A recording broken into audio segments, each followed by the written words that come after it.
Саламатсыздарбы? Бекмамат Осмонов атындагы Жалал-Абад мамлекеттик университети, Жалал-Абад колледжи педагогикалык жана социалдык иштер бөлүмүнүн окутуучусу Нурматова Майрам Гүлнарбековна.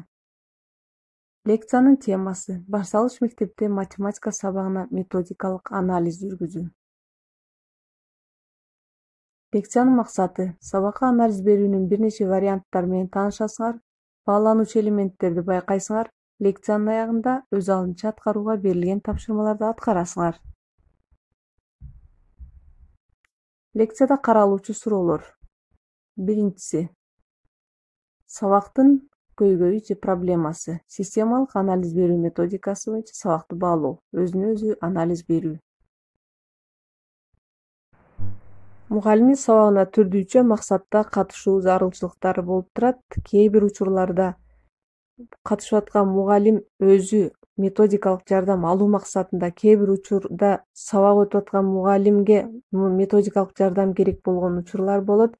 Биз бүгүнкү сабакта жалпы эле сабакка методикалык системалык анализ берүү жөнүндө сөз кылмакчыбыз. Мында окуучулардын сабакка катышуусуна баа берилет. Эң негизгиси мугалимдин өзүнүн негизги касиеттерин баалоого көңүл бурулат. Андан кийин мугалим менен окуучулардын ортосундагы ишмердүүлүк сабактын жүрүшүндө, анын эффективдүүлүгүн баалоо. Андан сырткары сабактын жыйынтыгын жана максатын баалоо көңүл бурулат. Ошол боюнча сөз кылмакчыбыз. Мугалим программа, окуу колдонмолору, класстын өзгөчөлүгүнө карабастан, өзүнүн сабактын логикалык түзүлүшүн иштеп чыгуусу менен ишмердүүлүктүн жалпы жолдоруна багыт ала алат. Ар бир сабактын эффективдүүлүгүн көтөрүү үчүн сабактын мазмунун, түзүлүшүн, уюштурулушун жана иштөө методикасын бүтүндөй баланы тарбиялоо жана окутуу сапатын жогорулатуу керектигин аныктайт. Демек, сабактын көйгөйүндө эмнелер жатат экен? Эң негизги сабактын мазмунуна карап, анын негизги биз сабактын күтүлүүчү натыйжага жетүүгө карата багыт алган түрдүү методдордун тандалышы, анын уюштурулушу бардыгы мугалимдин чеберчилигине жараша болот да, ошого жараша сабакты уюштуруудан башталат. Демек, жалпы методикалык анализдин мазмуну эмнеде? Мазмуну төмөнкүчө. Математика сабагы башка сабактардан мазмундук жагы менен айырмаланат. Башкача айтканда, математика сабагын өтүүдө негизгилерден болуп, предметтик математикалык талаптар эсептелет. Анын негизинде кайсынысы маанилүү экендиги аныкталат. Жалпы дидактикалык же спецификалыкпы же атайын математикалыкпы? Эгерде мугалим математикалык закон ченемдүүлүктөрдү үйрөтүүдө балдардын түшүнүүсүнө түрткү берүүчү тапшырмалардын системасын туура эмес тандап алган болсо, анда сабакта орун алган дидактикалык методдордун эч бири методикалык катачылыкты жокко чыгарбайт. Экинчи жактан, окуучулардын математикалык түшүнүк жана амалдарды аткаруу эрежеси менен таанышуунун түзүлүү логикасы окуучулардын максатка жетүү үчүн аракеттеринин түрлөрү, максаты, сабактын максатына жетүү деңгээлин аныктайт. Сабакка берилүүчү анализ төмөнкүлөр боюнча жүргүзүлөт. Биз айтып кеттик алар жөнүндө. Демек, мугалим өзүнүн негизги касиеттерин баалоого, окуучулардын сабакка катышуусу боюнча жалпы мүнөздөмөгө баа берүүгө, мугалимдин жана окуучунун ишмердүүлүгүнүн мазмунун баалоого, сабактын жүрүшүндө окуучулар менен мугалим ишмердүүлүгүнүн эффективдүүлүгүн баалоодон жана сабактын жыйынтыгы менен максатын аныктоодон аныкталат экен. Жалпы касиеттер. Мугалимдин өзүнүн негизги касиетин баалоо деген эмне? Демек, биз биринчи мугалим предметти билеби жана анын жалпы эрудициясы кандай экен? Демек, мугалим өзү сабакты, математиканы билбей туруп, окуучуларга канчалык деңгээлде аны түшүндүрүү методикасын, мазмунду тандоосун, тапшырмаларды түшүндүрүүсүнө карата биз ошол нерсени аныктай алабыз. Педагогикалык жана методикалык чеберчилигинин деңгээли канчалык деңгээлде? Кеп маданияты, сүйлөө речи, темпи, дикциясы, образдуулугу, сабаттуулугу, эмоционалдуулугу, окуучуларга болгон мамилеси, ушулардын бардыгы мугалимдин өзүнүн негизги касиеттери болуп эсептелет. Ошол касиеттерге баа берилет алгач, андан соң окуучулардын сабакка катышуусу боюнча жалпы мүнөздөмөгө баа берилет. Биз окуучулардын сабакка катышуусу дегенде эмнени түшүнөбүз? Таанып билүү, ой жүгүртүү ишмердүүлүгүнүн, өз алынчалыгынын деңгээли кандайча окуучуларда? Демек, берилген тапшырманы өз алынча аткара алабы? Ой жүгүртүү деңгээли канчалык? Жөндөм, көндүм, жалпы окуу деңгээли, сабакта алардын эмнени аткарууга жөндөмү бар экен?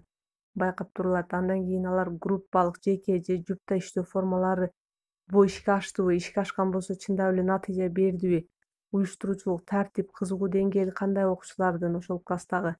Андан кийин мугалим менен окуучунун ишмердүүлүгүнүн мазмунун баалоо экөөнүн биригип, демек көндүм, жөндөмдөрдү калыптандыруучу окуу материалынын илимилүүлүгү, жеткиликтүүлүгү, күчтүүлүгү, башкача айтканда мугалим ошол нерселерди эске алып, илимилүүлүгүн, жеткиликтүүлүгүн эске алып, анан тапшырмалардын иреттештирип тандаганбы, актуалдуулугу жана жаңылуулугу кандайча, математиканы өздөштүрүүчү сунушталган ошондой үй тапшырмасында берилген тапшырмалардын көлөмүнүн оптималдуулугу, ыңгайлуулугу кандай, ушул сыяктуу мугалимдин окуучуларга жана окуучунун окуучуга берген суроолордун мазмуну кандай экен, жеткиликтүүбү, же өз ара алар ортодо мугалим менен окуучунун ортосунда гана суроо жооп болуп, ал эми окуучу менен окуучунун ортосунда дагы суроо жооптордун болушу же болбошун көңүл буруу каралат. Сабактын жүрүшүндө окуучулар менен мугалим ишмердүүлүгүнүн эффективдүүлүгүн баалоо. Андан кийин чындап эле ошол тандап алган ишмердүүлүктүн түрлөрүнө карата кандай натыйжа болду, сабакка бөлүнгөн убакыт туура пайдаланылдыбы, рационалдуубу жана эффективдүү пайдаланылдыбы, ишмердүүлүктүн түрлөрү алмаштыбы, же жеке эле иштей бердиби, же жупта эле иштей бердиби, же топто эле иштей бердиби жана кирээттүүлүгү кандай болду, темптин оптималдуулугу кандайча болду, сабакта көрсөтмө куралдары колдонулдубу, окутуунун техникалык каражаттары пайдаланылдыбы жана канчалык деңгээлде ал сабактын максатына жетүүгө мүмкүнчүлүк түздүбү, сабакта колдонулган методдун эффективдүүлүгү жана рационалдуулугу кандай болду, ошол туура метод тандалдыбы, сабактын жүрүшүндө окуучулардын тескери байланышынын деңгээли, башкача айтканда, сабактын жүрүшүндө мугалимден гана суроо берилбестен окуучулардан дагы ошо тескери байланыш канчалык деңгээлде ишке ашты, окуучулардын билимин текшерүү жана баалоонун жыйынтыгы кандайча болду. Анан окуучуларга сабактын эстетикалык таасирин байкоо. Демек, ошол сабакта кандай эстетикалык таасир байкалды? Мугалим менен окуучулардын коопсуздук техникасы менен эмгекти коргоо эрежелерин сактоосунун деңгээли кандай болду? Мисалы, биздин математика сабагында айрым учурда кайчы колдонулушу мүмкүн, же болбосо кандайдыр фигуралар жасоодо ошол өздөрүнүн этияттык менен колдонула турган учурлар эске алынганбы, ошол нерселер көңүл бурулдубу? Андан кийин сабактын жыйынтыгын жана максатын аныктоо. Демек, сабактын максатынын формулировкаланышы, конкреттүүлүгү, тактыгы жана мазмундуулугу. Биз силер менен буга чейин сабактын максаты кантип коюлат, смарт критерийге таянылып, ал конкреттүү болуш керек, так жана ошо мазмунга ылайык болуш керек деген маалыматтарды билебиз. Кантип коюуну дагы карап келгенбиз. Максаттын бир эле учурда реалдуу болушу, башкача айтканда чындыкка жакын болушу, татаал коюлуп калганбы же жеткиликтүү коюлганбы деген пункттарга көңүл бурулат. Андан кийин сабактын окуучуларга билим берүүчүлүк таасири байкалдыбы, тарбия берүүчүлүк таасиричи, окуучулардын өнүгүүсүнө таасири кандай болду, максаттар кандайча угузулду, тарбия берүүчүлүк максат айтылбадыбы, билим берүүчүлүк менен өнүктүрүүчүлүк максатты айтып, ошол канчалык деңгээлде сабактын максатына жетүүгө мүмкүнчүлүк түзгөндүгүн. Кийинки сунушталуучу маселе бул өзүнүн сабагын өзү анализдөөсү. Төмөнкүдө 2 вариант бар. Ошол 2 варианттын каалаган бирөөсү менен өзүнүн сабагына өзү анализ берсе болот. Биринчиси темадагы сабактын орду. Демек, ошол сабакты биз берип атканда математика сабагын темада анын орду кандайча болду? Анын тарбиялык кызматы болдубу? Башкача айтканда, тарбиялык максат ишке аштыбы? Окуучулардын окуу мүмкүнчүлүгү жана даярдыктардын деңгээли эске алындыбы? Же болбосо мен мурунку сабакта бүгүнкү сабактын күтүлүүчү натыйжаны эске алып туруп, бүгүнкү сабактын максатын койдумбу же аны эске албай эле балдардын даярдыктарына көңүл бурбадымбы? Сабактын максатын өтүү методикасы дал келдиби же келген жокпу? Окуучунун активдүүлүгү, мени менен окуучунун байланышы орун алдыбы? Башкача айтканда, өзүм менен деген сыяктуу маселелер. Окутуунун группалык, коллективдүү жана башка түрдүү формаларын колдоно алдымбы? Ошолорду эске алдымбы? Окутууда дифференциалдык мамилени орното алдымбы? Окуучулардын ар кимдин өзүнүн кабыл алуу өзгөчөлүгү, жеке индивидуалдык математикалык жөндөмдүүлүктөрүнө таянып иш жүргүзө алдымбы? Сабакта убакытты туура пайдалана алдымбы? Үй тапшырмасынын деңгээли канчалык деңгээлде болду? Демек өткөнкү сабакта өтүлгөн теманы бышыктоо ишке аштыбы? Ишке ашпаган болсо анда ошол нерсеге көңүл бурушум керек беле? Сабак мезгилиндеги психологиялык, эмоционалдык климатты түзө алдымбы? Балдарга ушул сабакта менин математика сабагым жагымдуу болдубу? Окутуунун жыйынтыгын баалоо жана жыйынтыктоодо мен туура бааладымбы? Жыйынтыкты туура чыгардымбы? Ушул нерсенин баарына көңүл бурдумбу? Деген сыяктуу ушундай форматтагы өзүнүн сабагына өзү анализ берүүнүн бир варианты болуп эсептелет. Андан кийин экинчи варианты сунушталат.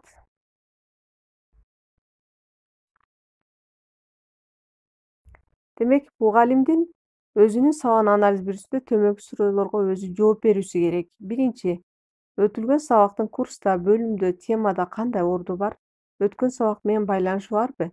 Башкача айтканда, жалпы бөлүмдүн бир темасы болсо, анда биз мурунку сабак менен байланышы албетте болуш керек. Окуучулар да ошол логикалык байланышты сезе ала тургандай болуш керек. Экинчи, сабакты пландаштырууда класстын кандай өзгөчөлүгү эске алынды? Чындап эле ошол мурунку өтүлгөн темаларга байланыштырып, же болбосо балдардын аябай активдүүлүгүн эске алып, кээде гиперактивдүү балдар бар болот окуучулардын арасында, айрым учурда кеч кабыл алган балдар болот. Демек, класстын өзүнүн негизги өзгөчөлүгүн эске ала алдымбы? Андан кийин сабакта кандай максаттарды койдум? Анан ошол максаттын милдетин кандайча негиздөөгө болот эле? Максат окутууга багытталганбы же окуп үйрөнүүгө багытталганбы? Ушунун кайсысын эске алдым мен? Сабактын тибин, структурасын тандоого эмнени негиз кылып алдым мен? Демек, себеби структуралык өзгөчөлүккө негизги сабактын тиби таасир этерин албетте силер билесиңер. Андай сабактын мазмунун, формасын, окутуунун методун тандоонун эмненин негизинде тандап алдым? Балким бул методко караганда башка метод тандап алсам ылайыктуу болмокпу? Көбүнчө мисалы үчүн биз маселе чыгарууда анализ методун, ал эми геометриялык материалдарды өздөштүрүүдө болсо практикалык методдорду, жаңы теманы биз аныктамаларды, эрежелерди берүүдө сөз түрүндөгү методдорго айкалыштырып, андан сырткары проблемалык, аз аздан изденүү сыяктуу, андан сырткары интерактивдик методдун элементтерин биз дайыма сабакта колдонууга маанилүү эле ошолорду эске ала алдымбы? Сабакта кандай шарттар болду? Окуу материалдык, гигиеналык, моралдык, психологиялык, эстетикалык жана убакытты туура пайдаландымбы? Деген сыяктуу суроолор менен катар, ошол шарттардын жумуш уюштурууда жагымдуу болдубу же жагымсыз чөйрөнү түзүп койдумбу? Сабакта пландалган иш-аракеттен алыстаган жокмунбу? Эмне үчүн, кайсы учурда алыстап кеттим? Ал эмнеге мени алып келди? Балким ушул нерсени мен башкача жолду тандасам, башка метод тандасам же болбосо окутуунун башка формаларына ылайык сабак өткөн болсом, балким натыйжа башкача болмокпу деген сыяктуу. Эң акыркысы, сабактын жыйынтыгын кантип бааласа болот? Коюлган максат ишке аштыбы? Окуучуларга ашыкча жүк баруу менен өзүнүн сабагына мугалим өзү анализ берүү аркылуу экинчи вариант сунушталды. Лекциянын максатына кайрылалы. Сабакка анализ берүүнүн бир нече варианттары менен таанышмаксыңар, бааланчу элементтерди байкамаксыңар, анан лекциянын аягында өз алынча аткарууга тапшырмаларды аткармаксыңар. Демек, тапшырма. Биринчи, лекцияда каралуучу суроолор боюнча силерге файл жөнөтүлгөн AVN'ден. Анын мазмуну менен таанышып чыккыла алгач, мугалимдин өзүнө-өзү анализ берүүсүндө сунушталган эки вариантты Вендин диаграммасы боюнча салыштыргыла. Лекциянын материалдары боюнча түзүлгөн тесттик суроолорго жооп бергиле. Ал суроолор силер AVN'ден жүктөп алган силабуста да камтылган. Демек, биринчиси, мугалимдин жана окуучунун ишмердүүлүгүнүн мазмунун баалоо критерийине таандык жоопту аныктагыла. 4 варианттын ичинен кайсы туура жооп? Экинчи, окуучулардын сабакка катышуусу боюнча негизги мүнөздөмөгө баа берүү критерийине таандык жоопту аныктагыла. Мында да варианттар көрсөтүлүп турат. Үчүнчү, сабактын жыйынтыгын жана максатын аныктоо критерийине таандык жоопту аныктагыла. Төртүнчү, сабактын жүрүшүндө окуучулар менен мугалимдин ишмердүүлүгүнүн эффективдүүлүгүн баалоого таандык жоопту аныктагыла. Жана акыркысы, сабакка анализ берүүнүн критерийлерине таандык эмес критерий кайсы? 4 варианттын ичинде демек Бул суроолор өзүңөр байкагандай бүгүнкү лекцияда баяндалган мазмунда дагы бар, силерге жөнөтүлгөн файлдын ичинде да бар. Ошолорго таянып, бул тесттик суроолорго жооп берип, айтылгандардын баарын аткарганыбызда гана максатыбызга жетебиз. Көңүл бурганыңыздар үчүн рахмат.